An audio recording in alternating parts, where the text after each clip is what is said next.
What's up, guys? Welcome back to Whiskey Dixon. I'm Sugarbear. I'm Eric. And we are reviewing Laphroaig Quarter Cask Single Malt Islay Scotch Whiskey. Laphroaig. One of my favorites. Which I've never had, unfortunately. Which is crazy to me, because I know you've had many whiskeys. Yeah, I blew it. And I don't know if you know, but I would say that of all the Laphroaigs, this is the most noteworthy. Like, this is the thing that they did that was such a game changer in the world of whiskeys. Always comes with your little passport to Islay, where you get a foot of land on their property or whatever. You only get one, so that's kind of lame. I feel like I should own the distillery at this point. Anyways, let's try this bad boy. So, 48% ABV. That's what this passport's all about. Oh. Yeah, it tells you like their product line and shows you them cutting peat bricks and whatnot. You know, they have a large sort of peat bog on their property that they actually use to smoke all their own malt. Or not all their own, but like 15% of the malt they use is smoked on site with their own peat. That's cool. Yeah. Yeah, so they're right on the ocean. Oh, 100%. Really, all the Islay distilleries are right by the sea.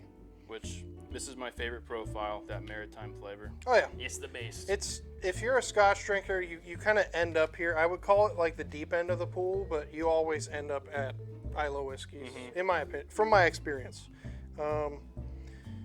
Like I said, 48% ABV. Doesn't say anything about color, but it's, you know, who knows, who cares. It's non-chill filtered because it's above 46%, so there's no need to chill filter it. Kind of light in color, kind of honey tones. Standard, gold, probably a little bit White. of caramel color added to it. Standard. Who cares? That's a Scotch thing.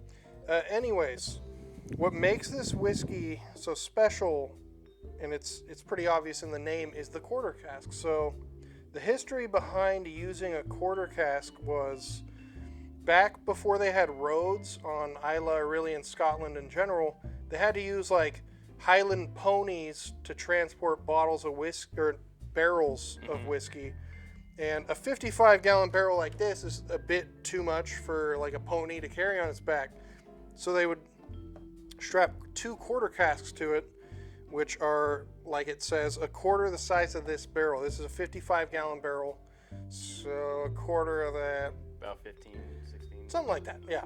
So exactly. Or 200 liters or 50 liters for a quarter cask. Well, what's funny is they did that just for the sake of the ponies being able to transport it, but what people have realized, and a lot of distilleries have realized, is you can age your whiskey 4 times faster using these casks. It's more expensive to do, but it yields tremendous results. And what's genius with Laphroaig using them is that Laphroaig is a very heavily peated whiskey, in case you didn't know, a very smoky whiskey.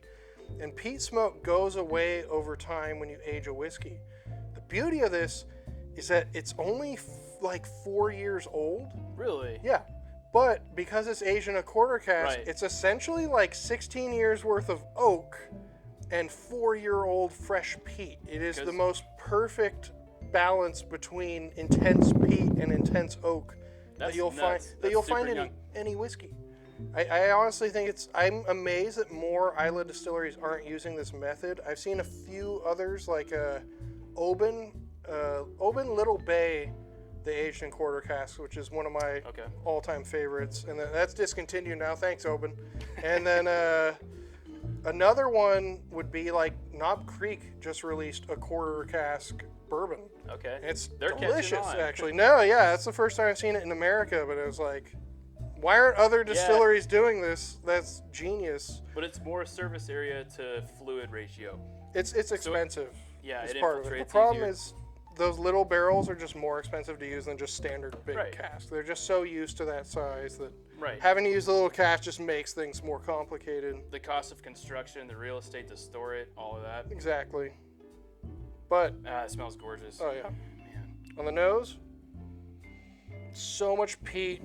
Really peppery too. I'm getting like spicy, but not like baking spices, like chili peppers and like black pepper and. Sorry, Shugs, I'm gonna sip right now. Yeah. Whoa. Initially, the flavor is lighter bodied. It is. And it's not as lingering. The sweetness and the heaviness isn't as much as some of the other Laphroaigs. But the peat. A lot of vanilla. And then that peat. And what's interesting also, to me anyway, anytime I smell or taste this, it reminds me of being in like a public pool and just seeing a Band-Aid float by. It's just what that smelled and tasted like. Like that is just spot on. Tastes like Hep C. Yeah. Yeah. Tastes like piss and Band-Aids. No, but really, it's got that rubbery, kind of rubbery taste. It does. In a good, healthy way. Well, what's interesting about that is during Prohibition, because of how like iodine-y and weird Laphroaig tastes, the American government or whatever, I don't fucking know, America decided that it tasted so medicinal it must be medicine, and so it was the only scotch legally sold during Prohibition. Really? Yeah. So that's what has made them the most popular and most the most sold Islay whiskey in the States is. So what you're telling me is because medicine. it's COVID-19 pandemic, we should be drinking more Drink this Laphroaig every day. Quarter Cask. Drink Laphroaig every day. Yeah. You can't go wrong. Yeah, it's got all that classic like vanilla, Band-Aid, peat. But there's a lot more. I get a lot more like weird like chili pepper notes and like chipotle notes. Yeah, kind of spicy for sure. Yeah, off of the quarter cask. Flame roasted chili peppers. I would say this compared to the Triplewood, I enjoy this a little bit more. I constantly go back and forth, but to me, Triplewood's a little more refined, a little sweeter, a little fruitier. This is more intense. This is more peaty. This is more iodine. It's more vanilla, not the flavor, but just the core of like the fact that it's the originality of Laphroaig. That's just that quarter Laphroaig. cask, yeah. Mm-hmm. The quarter cask is what's giving it all that vanilla. But what I love how intact the peat is. Like the peat is so fresh and vibrant because of it's young, but it's more mature than its age would imply. Right. Because of how small the casks are. It's Which you don't want a peated whiskey that's too old. exactly. It The peat loses goes away. Right. It's like an IPA. You don't want to age an IPA. You want it fresh. Exactly. It's exactly the same idea. So this gets you the freshness of the peat and tastes more.